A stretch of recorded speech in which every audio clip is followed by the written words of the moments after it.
Hello ladies and gentlemen, once again welcome to the Rustenburg Herald News Bulletin with myself Jabulani Sinyazo and Valdi Volksgang, the news editor here at the Rustenburg Herald. Now this week, it's a very different week. Since I started working here, I haven't seen a newspaper as big as the one that we have.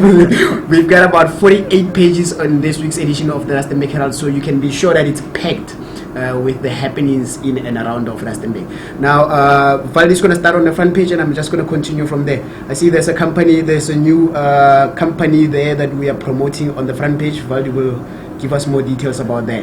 Ja, Jabu en die lesers en die kykers, hierdie week is 'n frisko randjie. Jy het 'n lang naweek nodig om hom te lees. It's very huge.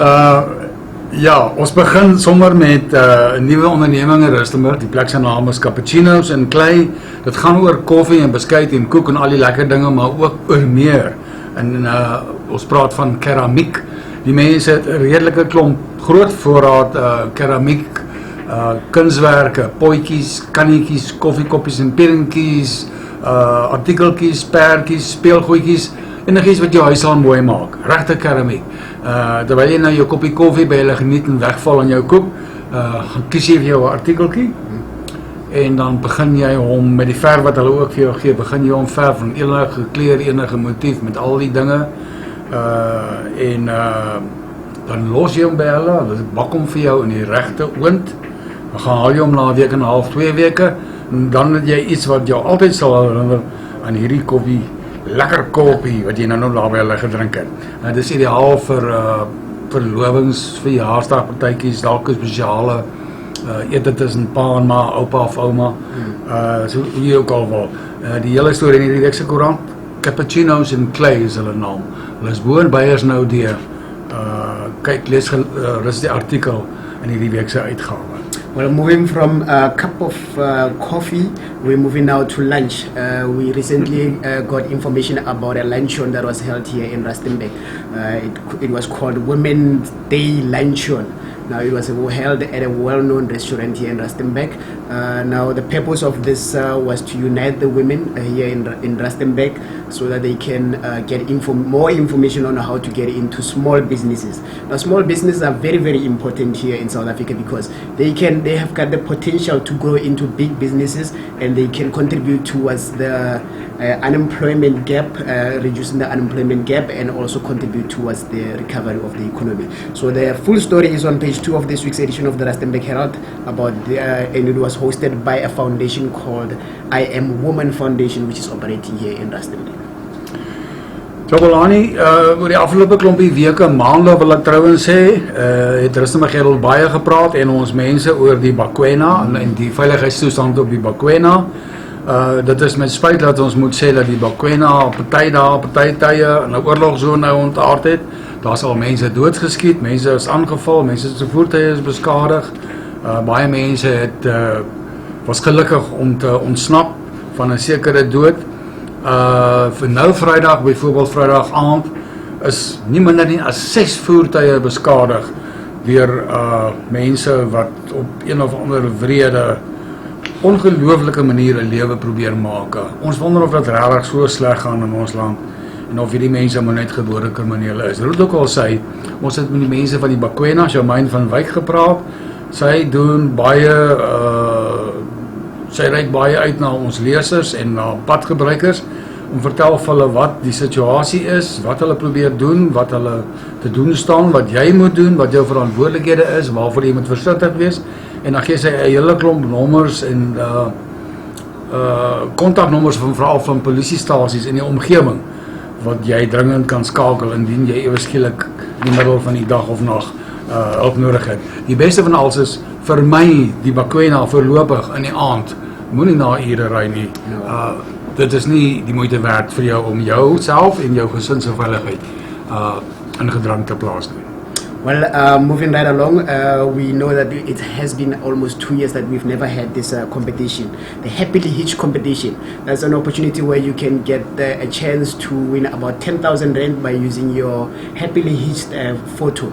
Now, we remind our readers that the competition, unfortunately, is coming to an end next week, Wednesday. So for those that still want to enter this competition and stand a chance to win that 10,000 rand, you still have a chance to do that. Details are also in the newspaper about this competition, and voting will start opening very, very soon, and the people can start voting for their favorite Happily Hitched competition photo.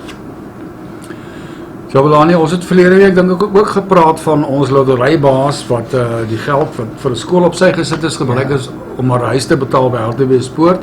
Ons het weer net so 'n klein vinnige herinneringkie aan hierdie voorval. Dis dan jammer dat baie mense so opportunisties is dat hulle net eenvoudig geen gewete het nie. Ons praat ook vinnig oor die Dierebeskermingsvereniging se inisiatief om honde oorslaap in die hondehokke te hê, om fondse in te samel, en dan natuurlik die groot nuus van die dag of van die naweek is die rugby. Die Springbokke en Australië is Saterdag vroeg, dink is 7:30, was dit 7:30, is hulle almal klaar. Very early this time. En dan gaan die vonke spat. Ons hoop ons kan vergoed vir voorverlede naweek se verloor teen Nieu-Seeland. Dan noem ons ook graag dat Brouwhouse Afrika het die nuwe eienaars geword van die gereelde Rustenburg se parkrun, iets wat baie gewild is onder Rustenburg se hardlopers, en ons het 'n foto van ons komrytsatlete wat Sondag die komryts gaan aanpak. And this is a warning to boat drivers here in Rustenburg, especially those that are operating in Tlhabane, those that are operating in Khilod Park, Rustenburg North, as well as Greater Witigo. Now, this is the modus operandi that's happening nowadays. Criminals will call, or they will book a seat in Bolt. So what happens is, and it usually happens at night, what happens is when the boat driver arrives where they are supposed to pick up that passenger, they get robbed. So we are not discouraging people, the boat drivers, to do that at night. It's their job, but we are asking them to be very, very vigilant. So the full story about the modus operandi is in this week's edition of the Rustenburg Herald as well. So Belani, ek gaan afsluit met nog 'n bietjie sportnuus. Steinek Lodge, die tuiste van die afgelope 3-4 jaar, trouwens Extreme Adventure Festival, soos hulle dit noem, is hierdie naweek Saterdag weer aan die gang na 'n stilte van minstens 2 jaar weens COVID. Dit is verblydende nuus vir motorsportgees, driftiges, vir al die mense van extreme 4x4 aksie en opwinding. Ons het 'n hele storie op ons agterblad hierdie week. Daar gaan musiek wees, daar gaan kos wees, daar gaan vertonings wees, daar gaan uitstallings wees. As jy nou Saterdag nie weet wat om te doen na jy die rugby gekyk het nie, dan gaan jy hierheen en van die gesin saam. Kinders onder 10 jaar gaan gratis in. It's going to be very exciting. Now I'm going to close off with a couple of stories that we've also featured here in the Rustenburg Herald. Now the Carlin Park Library, they did something very, very excellent this past few weeks. What they've noticed is that many community members come to the library and they usually ask for assistance, maybe in terms of typing their CVs or in terms of using computers. So they came up with a program of 3 weeks where they gave community members lessons on the basic computer usage of computer, the basic one. Now, last week they awarded these community members with certificates. So it's at least going to put them in a good position so that they can be able to work with computers. And then the last one that I'm going to close off with is about 2 primary schools that held career days for their learners. It's Bakubum Primary School there in Lidach and Vili Valley Pre-Primary School here in Rustenburg. On that note, I'm just going to say we'll see you again, same time, same place, next week. Kyk gerus na ons brieweblad, bladsy 45, né? Ons mense praat hier oor uiteenlopende dinge. Dankie aan die melkstal, dankie aan die munisipaliteit en baie welkom aan ons Oekraïense egpaar wat uiteindelik terug is in Rustenburg. Dan sien ons julle volgende week. Groetnis tot dan.